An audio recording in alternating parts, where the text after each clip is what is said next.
Bom, bom dia pessoal. Eu sou o Lorenzo e vou apresentar aqui meu projeto, cujo tema é a previsão da irradiância de curto prazo com imagens ao Sky. Então aqui só uma agenda da apresentação, né? Eu vou começar pela introdução, depois falo de conceitos fundamentais, depois do dataset, depois da metodologia e daí finalmente vou analisar os resultados e concluir o trabalho, né? Bom, então começando pela introdução, né? Por que eu escolhi esse tema? Então, o principal motivo é justamente o aumento, né, quase que exponencial da geração fotovoltaica. É, Só que o problema é que esse tipo de geração ele é muito imprevisível, né? Então, a qualquer momento eu posso ter uma nuvem que pode ou não passar ali na frente do Sol e isso vai acabar afetando muito a geração. E isso é um problema, né, porque ele dificulta o planejamento por parte do operador do sistema elétrico, né, que ele está sempre ali tentando otimizar o sistema de forma a minimizar os custos de operação. Então, qualquer incerteza ali que desvie esse planejamento inicial pode acabar aumentando os custos de operação. Então, meu objetivo é justamente criar modelos de previsão de irradiância visando auxiliar o operador em suas tomadas de decisão. Mais especificamente, né, eu vou usar arquiteturas baseadas em Vision Transformer e eu vou querer comparar então diferentes parâmetros dessa arquitetura, como o tipo de atenção, o tipo de autoencoder e o tipo de transformer. Então, falando de alguns conceitos fundamentais para poder entender esse projeto, né? Tem primeiro as componentes de irradiância, que ela pode ser dividida em três principais. A primeira é a irradiância direta normal, que é a irradiância que vem aqui diretamente do raio solar, né? Depois tem a irradiância difusa horizontal, que é a que sofre é, difusão e scattering aqui, né, nos constituintes da atmosfera, então moléculas e nuvens, por exemplo. E, e a irradiância global horizontal, que seria a soma dessas duas, né, dada pela DHI mais a DNI vezes o cosseno do ângulo de zenith, é, que é o ângulo em relação à reta vertical aqui ao observador, né? Aí tem também os modelos de céu claro, que, assim, para dias de céu claro, né, a previsão da, da irradiância é algo muito simples e já existem diversos modelos com desempenho muito bom que fazem essa previsão e daí com eles eu consigo obter a irradiância de céu claro, né? E usando essa irradiância eu consigo então também obter o índice de céu claro, que é o KT, que seria a GHI que eu estou medindo sobre a GHI esperada de céu claro. Então esse índice é um índice que na maioria das vezes vai ter um valor entre 0 e 1. Em alguns casos ele pode ter valores maiores do que 1, mas isso é mais raro. Só que essencialmente é uma normalização que eu faço na GHI, né?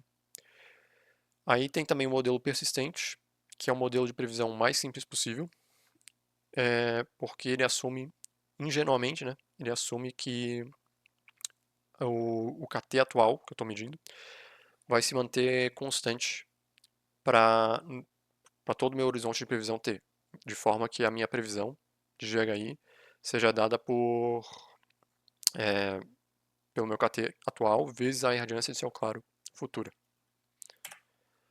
Aí, descrevendo um pouco os dados que eu utilizei, então eu usei os dados do observatório CIRTA, né, na França, e ele fornece medidas de GHI em watt por metro quadrado, com uma frequência de 1 minuto, e imagens do céu com uma resolução de 768 por 1024 pixels, com uma frequência de 2 minutos. Então, para cada imagem aqui, eu vou ter uma medida de radiância associada, né? E no caso, esses dados eles são fornecidos desde 2014 até o dia de ontem. Então, é um dataset que está constantemente, né, sendo atualizado. Só que nesse projeto eu utilizei apenas os anos de 2017, 2018 e 2019, porque para fins de comparar com outros trabalhos na literatura que usaram esses mesmos anos, né? O processamento dos dados ele foi bem simples, na verdade. Primeiro, na imagem, a única coisa que eu fiz foi fazer um square crop na região de interesse. Então, que seria a região aqui, o círculo, né, da região de interesse. Eu faço um square crop, depois eu faço um resize para 128 por 128. Aí eu alinho as imagens com a medida com a GHI, com base nos timestamps, né?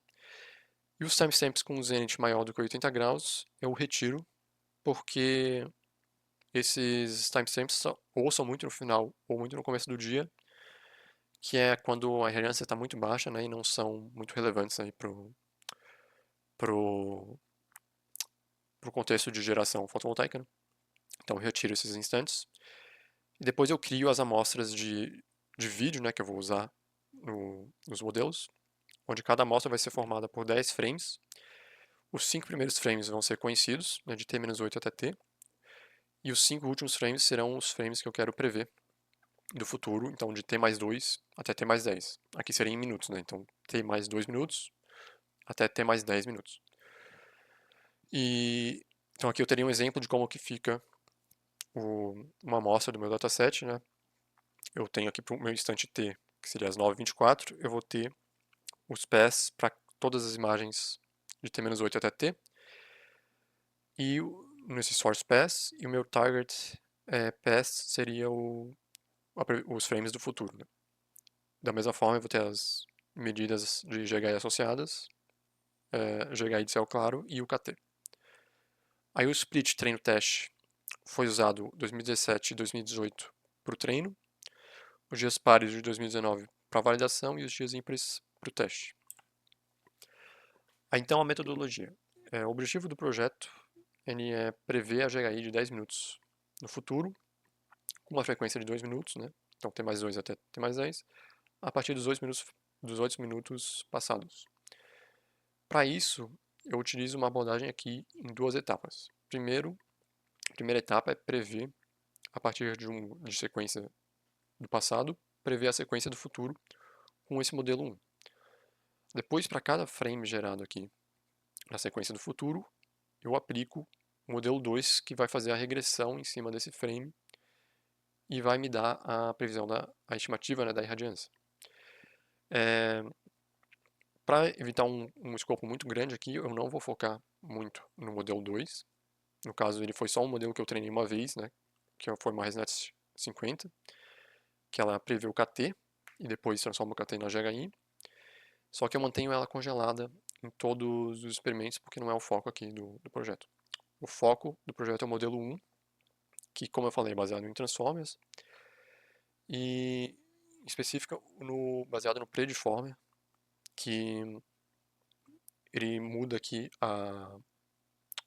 o bloco MLP, ele substitui por esse bloco GLU aqui, que a única diferença é esse gate aqui na primeira camada linear ali. E então esse meu bloco ele vai processar um input com shape batch size, T, que seria o número de frames, N, que seria o número de patches por frame, e D, que seria a dimensão aí o número de features de cada patch embedding, né? Aí o setup de treino e as métricas de avaliação. Então, dado o conjunto de sequências de imagens de entrada XI que pertence a batch size T, CHW, eu quero prever com o modelo 1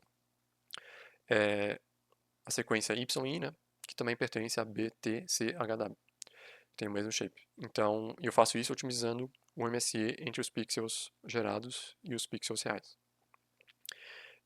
E o desempenho desses modelos ele é avaliado com o RMSE da GHI, das previsões de GHI, e com Forecasting Skill. O Forecasting Skill é uma métrica que mede o quão melhor ou pior as previsões do modelo estão em relação ao modelo persistente, de acordo com essa fórmula daqui. Aí então, falando agora dos experimentos, né? Então, primeiro tem os tipos de transformer, encoder-only e decoder-only. Então, no encoder-only, eu sempre vou entrar com 5 frames conhecidos na entrada e sair com 5 frames do futuro na saída. Então, T-8 até T na entrada, e T mais 2 até T mais 10 na saída. No decoder only, como meu objetivo é fazer a previsão passo a passo, né? Aí a primeira coisa que eu tenho que definir é o tamanho do passo, né? Que no caso eu escolhi como sendo um frame inteiro. Então, sendo o tamanho do passo um frame inteiro, é, eu, a saída do decoder only vai ser 9 frames, e quer dizer, a entrada vai ser 9 frames e a saída também 9 frames, só que eles vão estar desalinhados de um frame, né? Que vai ser o que eu vou produzir em cada passo. Então, o T-8 vai prever o T-6, depois o T-6 e o T-8 vai prever o T-4, e assim por diante. Aí eu também comparo diferentes tipos de atenção, como, por exemplo, a atenção espaço-temporal, onde um determinado token aqui em vermelho vai poder prestar atenção em todos os tokens para poder gerar a sua saída, no caso do encoder only. Só que no decoder only, ele também pode prestar atenção em todos os tokens do seu mesmo frame e dos frames passados, mas para o futuro ele não pode olhar, né? Porque na inferência eu não vou ter esse futuro disponível. Então, para evitar que o modelo aprenda a olhar para o futuro, né, eu uso essa máscara daqui. Para impedir que ele, durante o treinamento, ele olhe para o futuro. Aí tem também outro tipo de atenção, que seria a espacial mais temporal. Então, nessa atenção aqui, eu vou ter primeiro a atenção espacial, que seria essa em verde, né, onde um determinado token ele pode prestar atenção em todos os tokens aqui do mesmo frame. E a atenção temporal, ele somente presta atenção nos tokens que estão na mesma posição aqui que ele, né, que o vermelhinho. Isso no encoder only. No decoder only é a mesma coisa, só que de novo eu vou ter aquela máscara impedindo que o frame ele olhe para o futuro, né? Então eu uso essas duas máscaras aqui, no caso do decoder only.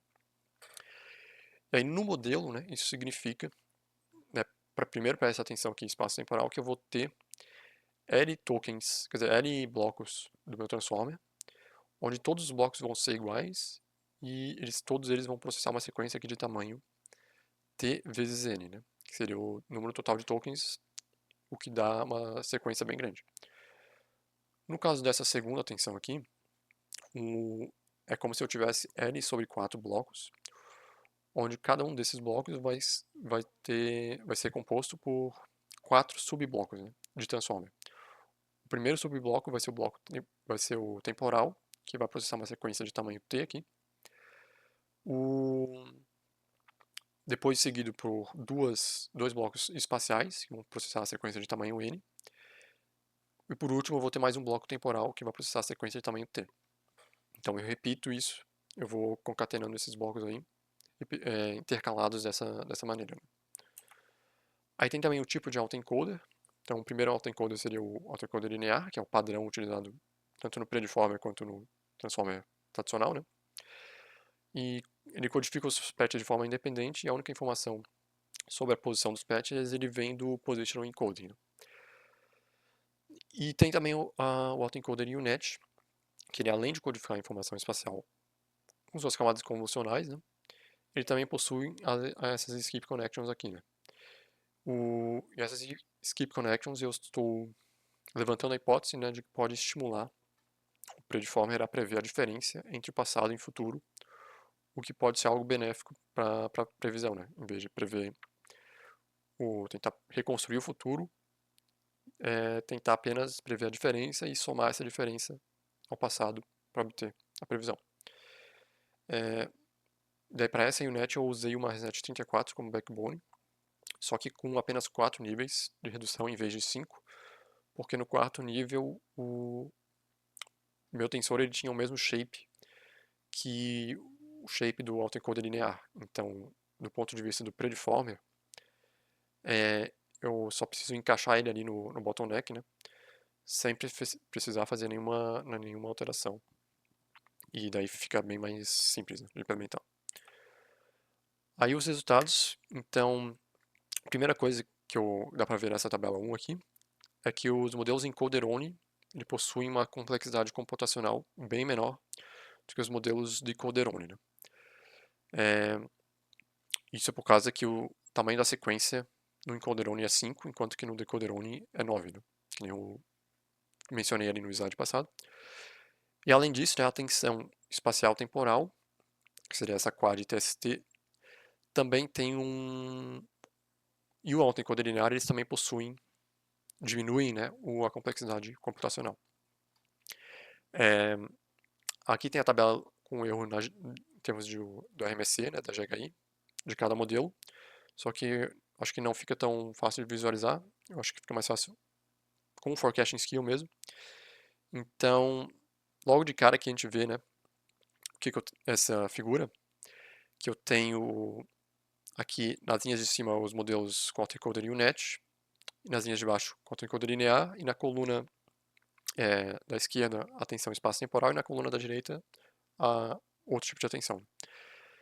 E dá em laranja o modelo encoder-only, em azul encoder-only. Então, dá para perceber, né, que para todos os casos, tirando esse último aqui, o modelo de encoder-only ele conseguiu um desempenho muito melhor do que o encoder-only no início, né, para horizontes curtos de previsão, só que depois ele acaba piorando, ele sempre acaba piorando. Então isso é meio que esperado, né, porque o decoder-only ele está sempre prevendo apenas o próximo passo. Só que como essa previsão não é perfeita, eu vou ter erros, né, nessa previsão. E esse erro ele vai se acumulando cada vez mais, de forma que ele piora aqui no final, né? No encoder-only não, no encoder-only, como ele faz a previsão em um passo só, ele acaba não acumulando esse erro, né? Aí comparando a tensão espacial mais temporal com a espaço-temporal, dá para ver, né, que a espacial temporal ela conseguiu um desempenho equivalente à espaço-temporal, porém o custo computacional dela é muito menor, né, que nem eu mostrei no slide passado. Então, vale muito mais a pena usar essa tensão aqui, porque se o desempenho é o mesmo, mas o custo computacional é menor, né, não tem por que eu fazer de outra maneira. Aí comparando a UNet com o autoencoder linear, a UNet ela parece ter melhorado o desempenho do decoder-only no curto prazo, só que piorado no longo prazo, aqui, né? Só que isso no decoder-only e no encoder-only, ela parece ter piorado para todos os horizontes de previsão aqui. Então isso eu achei meio estranho, né? Porque eu esperaria que a UNet melhorasse o desempenho. Só que daí vendo as imagens, eu percebi que as imagens... Então o que eu fiz aqui? Eu peguei esses dois modelos encoder-only aqui, no T mais 10, então esse 2607 aqui e 2321. Peguei esses dois modelos, um com autoencoder UNet e outro com autoencoder linear, e plotei aqui o autoencoder linear e a autoencoder UNet, né? E aqui a imagem real com a medida de radiância e a medida de radiância prevista com um erro aqui entre parênteses nos títulos das imagens. Então eu vejo que a previsão, a UNet está gerando imagens muito mais realistas, né, do que o linear. Porque justamente o linear está gerando esses artefatos aqui muito fortes entre as bordas de cada patch. Só que mesmo com essas imagens aqui, o erro ele ainda é menor, mesmo com esses artefatos. Então isso me sugere que o problema, na verdade, ele está na ResNet 50 que eu uso para fazer a regressão em cima dessa imagem. E não na previsão da imagem em si, né? Porque para mim essa imagem aqui está muito melhor do que essa daqui. E um outro ponto também, né, é em relação a essa terceira imagem, que eu tenho esse guindaste. Então, o guindaste não tem nada a ver, né, com a previsão da radiância, só que ele é um objeto que está imóvel ali na imagem, né? E para mim é meio estranho um objeto, ou melhor, para mim deveria ser muito fácil um modelo prever a posição de um objeto, a posição futura desse objeto, se ele está imóvel, né? Só que porque não vai mudar a posição. Então, seria muito fácil. Só que o autoencoder linear não conseguiu, ele desapareceu com esse guindaste, enquanto que na UNet aqui, ele, obviamente que não é um guindaste perfeito, né, mas pelo menos ele deu sinais de vida ali, que tem alguma coisa. Então, é, isso volta para aquela questão de prever a diferença, né, e não prever o futuro. Como esse guindaste não apareceu no treino, né, eu imagino que ele não tenha aparecido no treino, o autoencoder linear ele não conseguiu, não aprendeu a prever esse guindaste, né, porque não tinha no treino. Só que na UNet, como eu tenho as skip connections, eu estou apenas prevendo a diferença. Então, nesse caso é mais fácil para ele fazer essa previsão. Daí aqui também eu comparo com o resultado de um artigo na literatura, que seria o Eclipse. Então o Eclipse, ele obteve esses resultados aqui, e dá para ver que os modelos 2, que é o melhor modelo de encoder-only, e o modelo 5, que é o melhor de decoder-only, obtiveram aqui resultados melhores a partir do T mais 6, o forecasting skill, né?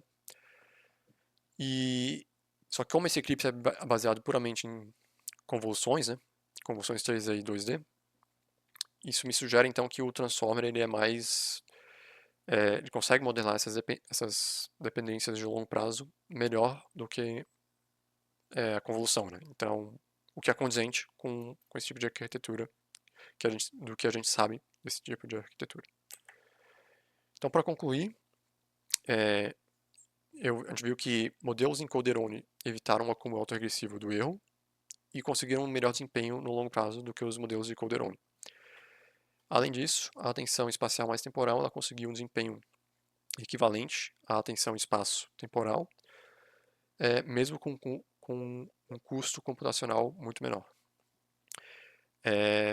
A UNet, embora ela tenha gerado imagens muito mais realistas, ela acabou tendo um desempenho pior do que o autoencoder linear. Só que isso a gente viu ali que pode indicar um problema na ResNet 50, gerar o cache, né? Então, como trabalhos futuros, eu sugiro aqui descongelar essa ResNet no treinamento, para treinar ela em conjunto, né? E adicionar a perda da GHI na função de otimização. E além disso, outra sugestão seria realizar a previsão do futuro no domínio dos embeddings e não no domínio dos pixels, né? Então, nesse caso, eu não estaria gerando a imagem futura, o que eu perderia um pouco de interpretabilidade, né, dos resultados. Só que o domínio dos embeddings ele é bem mais, tem muito menos redundâncias, né, do que o domínio do pixel. E às vezes essas redundâncias elas podem estar prejudicando aí o aprendizado do modelo. Então era isso. Eu vou só mostrar aqui o modelo rodando, né, em código. Então, aqui primeiro eu carrego os checkpoints dos 8 modelos. Aí, quer dizer, primeiro aqui seria só um dicionário com os paths, né, para esses checkpoints. Aí eu carrego aqui o checkpoints. Aí essa função aqui é só para criar um batch a partir de um índice de amostra que eu quero aqui, não é muito relevante. Essa função aqui também é só um código matplotlib aqui para fazer a plotagem. E então para fazer as previsões, eu escolho aqui um índice do meu dataset de teste, né? E daí eu obtenho aqui as previsões do ground truth, quer dizer, aqui seria o ground truth, em T mais 2, T mais 4, T mais 6 até T mais 10, né? Com a GHI real aqui, e aqui as previsões de cada modelo com a GHI e o erro associado para todos os time steps, né? Então, de novo, a gente vê que o modelo 1, que é o modelo que usa o autoencoder linear, né, ele produz esses artefatos aqui. Nesse caso, até não estão, os artefatos não estão tão presentes por causa que a imagem é relativamente simples, né? Não tem tantas nuvens. Aqui, a UNet do Encoderone, que é o modelo 3 e 4, acabou borrando bastante a imagem, eu achei que ficou bem ruim nesse caso. E eu achei que o melhor caso aqui foi o Decoderone mesmo, que para mim produziu as imagens mais parecidas, né, com as imagens originais. é, embora o resultado dele, os erros dele tenham dado bastante altos, né? Então, de novo, eu acho que o problema está na minha ResNet 50 que ela pode ter alguns problemas que estão enviesando aí os resultados. Então acho que seria uma boa retreinar essa rede. Mas no mais seria isso então, e obrigado pela atenção.